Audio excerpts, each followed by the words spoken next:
Hello दोस्तों, कैसे हैं आप सभी। आप सभी का मेरे चैनल लर्निंग विद नमिता पे बहुत बहुत स्वागत है। पिछले वीडियो में हमने क्लास 7 के हिस्ट्री के चैप्टर 2 नए राजा और राज्य को कंप्लीट किया था। इस वीडियो में हम चैप्टर 3 दिल्ली सल्तनत को कंप्लीट करने वाले हैं। आप अगर नए व्यूवर्स हैं, आई बटन में क्लिक करके उसे देख सकते हैं। अगर आपको ये वीडियो इंफॉर्मेटिव लगे तो लाइक जरूर करें, सब्सक्राइब करें और बेल आइकन को हिट करें ताकि मेरे ऐसे वीडियोस आपको मिलती रहे। देर न करते हुए वीडियो की ओर चलते हैं। भारत एक विशाल देश है। इसके विभिन्न क्षेत्रों में अलग अलग राजवंशों ने शासन किया। उत्तरी क्षेत्र में स्थित दिल्ली को भारत का दिल कहा जाता है। आज यह नई दिल्ली हमारे देश की राजधानी है, परंतु तोमरों एवं चौहानों के शासनकाल में दिल्ली एक महत्वपूर्ण वाणिज्यिक केंद्र बन गया था।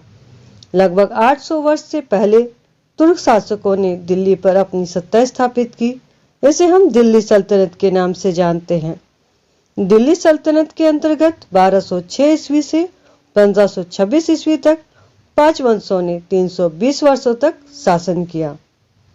दिल्ली के सल्तनत के प्रमुख शासकों में से ममलूक वंश में कुतुबुद्दीन ऐबक, इल्तुतमिश, रजिया सुल्तान, गयासुद्दीन बलबन हुए। वहीं खिलजी वंश में जलाउद्दीन फिरोज खिलजी, अलाउद्दीन खिलजी प्रमुख शासक हुए।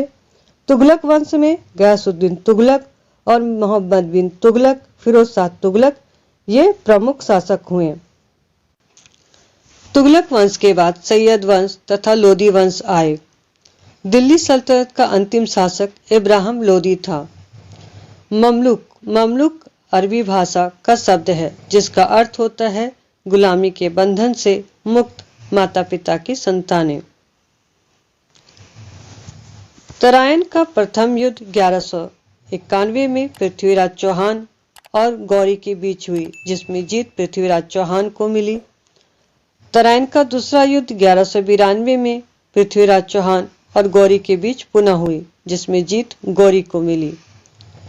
1206 में गौरी की मृत्यु के बाद कुतुबुद्दीन ऐबक ने स्वतंत्र रूप से दिल्ली के शासन की बागडोर संभाली। कुतुबुद्दीन ऐबक दिल्ली सल्तनत का पहला शासक था। उसे भारत में ममलूक अथवा दास वंश का संस्थापक माना जाता है। ऐबक के समय राजधानी लाहौर थी, जो कि वर्तमान में पाकिस्तान में है। उसने दिल्ली एवं अजमेर में मस्जिदों का निर्माण कराया और कुतुब मीनार का निर्माण कार्य आरंभ करवाया। उसे लाख बख्श की भी उपाधि दी जाती है। लाख बख्श का अर्थ होता है लाखों का दान देने वाला। इसकी मृत्यु 1210 में चौगान खेलते समय घोड़े से गिरकर हुई। इसके बाद इल्तुतमिश शासन में आया। दिल्ली को राजधानी बनाने वाला प्रथम सुल्तान इल्तुतमिश ही था।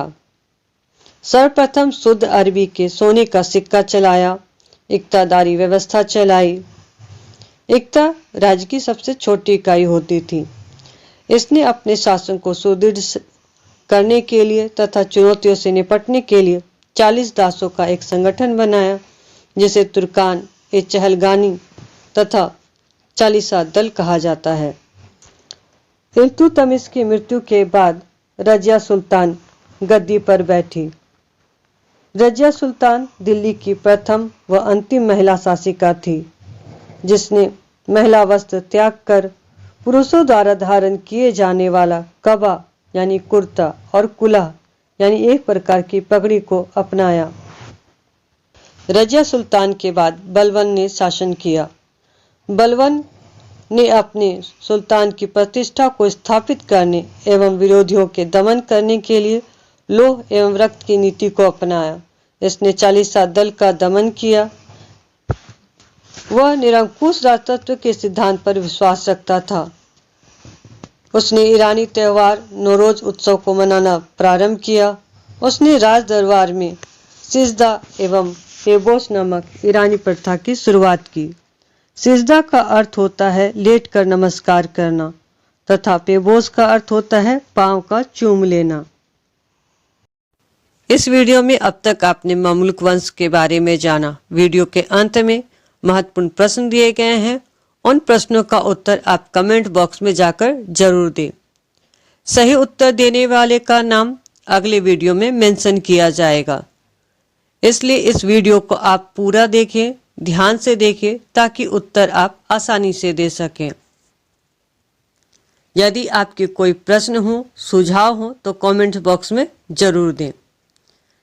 खिलजी वंश का संस्थापक फिरोज खिलजी था।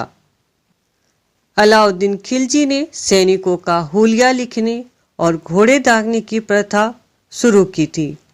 अलाई दरवाजा का निर्माण अलाउद्दीन खिलजी ने करवाया था।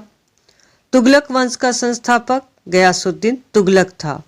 मोहम्मद बिन तुगलक ने राजधानी दिल्ली से दौलताबाद कर दिया। सांकेतिक मुद्रा का प्रचलन प्रारंभ किया। इसके शासनकाल में मोरक्को यात्री भारत आया था। सैयद वंश का संस्थापक खिज्र खां था। लोदी वंश का संस्थापक बहलोल लोदी था। सिकंदर लोदी ने आगरा शहर का स्थापना किया था। इसका मूल नाम निजाम खां था। इसने भूमि की माप के लिए गज सिकंदरी प्रमाणिक माप का प्रारंभ किया था। इब्राहिम लोदी लोदी वंश का अंतिम शासक था। 1526 में इब्राहिम लोदी और बाबर के बीच पानीपत का प्रथम युद्ध हुआ, जिसमें जीत बाबर की हुई और इसने एक नए वंश मुगल वंश की स्थापना की। Quiz time. घोड़े दागने की प्रथा किसने शुरू किया? बलवन किस राजवंश का शासक था? लौह एवं रक्त की नीति किसने अपनाई? पानीपत का प्रथम युद्ध किसके बीच हुआ था? आगरा शहर का स्थापना किसने करवाया था?